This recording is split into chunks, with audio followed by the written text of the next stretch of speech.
ഇപ്പോൾ കാസർഗോഡ് യുക്രൈനിൽ Russian missile ആക്രമണത്തിൽ കൊല്ലപ്പെട്ട മർച്ചന്റ് നേവിയിലെ നാവികൻ കാസർഗോഡ് വെള്ളരിക്കുണ്ട് സ്വദേശിയായ അഖിൽ ജോയിന്റെ മൃതദേഹം ഇപ്പോൾ വീട്ടിൽ എത്തിച്ചിരിക്കുകയാണ്. തത്സമയ ദൃശ്യങ്ങളാണ് നമ്മൾ കാണുന്നത്.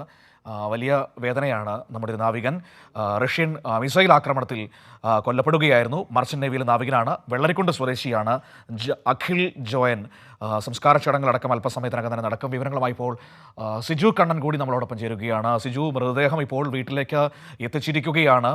അതിൻ്റെ ദൃശ്യങ്ങളാണ് ഇപ്പോൾ നമ്മൾ കണ്ടുകൊണ്ടിരിക്കുന്നത്. സംസ്കാര ചടങ്ങുകളും മറ്റും എപ്പോഴാണ്?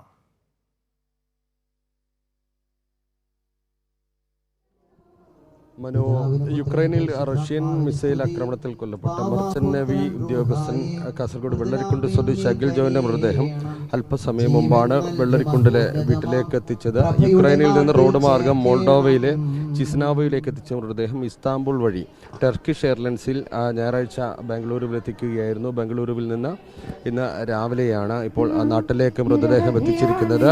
നിരവധി പേരാണ് മൃതദേഹത്തിൽ അന്തിമോപചാരം അർപ്പിക്കുന്നതിന് എത്തിയിരിക്കുന്നത്. അന്ത്യശുശ്രൂഷ കടമകൾ, പ്രാർത്ഥനകൾ ഇപ്പോൾ വീട്ടിൽ നടന്നുകൊണ്ടിരിക്കുകയാണ്.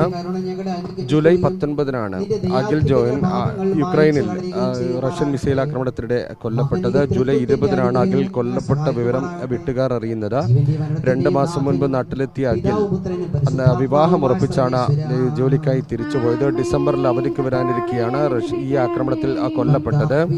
ദേശീയ വടംവലി താരം കൂടിയായിരുന്നു അഖിൽ. റോപ്പുൾ അപ്പിൽ ലോക റെക്കോർഡ് ജേതാവ് കൂടിയാണ്. നാട്ടിൽ വളരെ സജീവമായി എല്ലാ മേഖലയിലും പ്രവർത്തിച്ചിരുന്ന യുവാവാണ് കൊല്ലപ്പെട്ടത്. ഇന്ന് വൈകുന്നേരം അഖിൽ ജോയിന്റെ സംസ്കാരം ഇവിടെ ലിറ്റിൽ ഫ്ലവർ ഫൊറോന പള്ളിയിൽ നടക്കും. 3 മണിയോടെയാണ് സംസ്കാര ചടങ്ങുകൾ തീരുമാനിച്ചിരിക്കുന്നത്. 2 മണിക്ക് വീട്ടിൽ നിന്ന് മൃതദേഹം പള്ളിയിലേക്ക് കൊണ്ടുപോകും. അവിടെ 3 മണിയോടുകൂടി സംസ്കാര ചടങ്ങുകൾ നടക്കുമെന്നാണ് നിലവിൽ അറിയിച്ചിരിക്കുന്നത്. മനു, സിജു കണ്ണൻ കാസർഗോഡ് നിന്ന് നമ്മളോട് സംസാരിച്ചത്. ഏറ്റവും വേദന നിറഞ്ഞ കാര്യമാണ്, ജൂലൈ 19-നാണ്, അതായത് 1 മാസം മുൻപാണ് അപകടം സംഭവിക്കുന്നതെന്ന്. യുക്രൈനിലെ റഷ്യൻ മിസൈൽ ആക്രമണത്തിൽ കൊല്ലപ്പെടുകയായിരുന്നു മർച്ചന്റ് നേവിയിലെ നാവികനായ കാസർഗോഡ് വെള്ളരിക്കുണ്ട് സ്വദേശി അഖിൽ ജോയൻ. ഇന്നാണ് മൃതദേഹം വീട്ടിലെത്തിച്ചത്. സംസ്കാര ചടങ്ങുകൾ 3 മണിയോടുകൂടി പള്ളിയിൽ ആരംഭിക്കും.